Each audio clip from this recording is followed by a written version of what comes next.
السلام علیکم ورحمۃ اللہ وبرکاتہ۔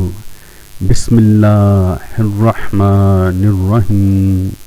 پریشانیوں سے نجات اور رزق میں برکت کے لیے صبح و شام ان پیارے کلمات کو پڑھ لیں۔ اللہ سبحانہ و تعالی آپ کو اس دن بہترین رزق نوازیں گے اور برائیوں سے محفوظ رکھیں گے۔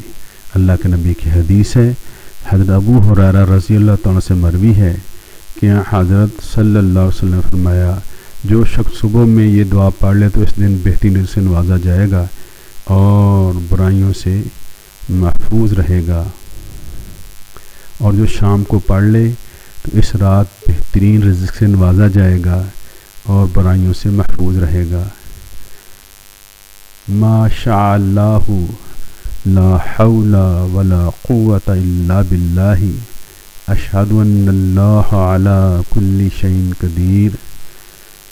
ما شاء اللہ لا حول ولا قوة الا باللہ اشہد ان اللہ علی کل شیء قدیر۔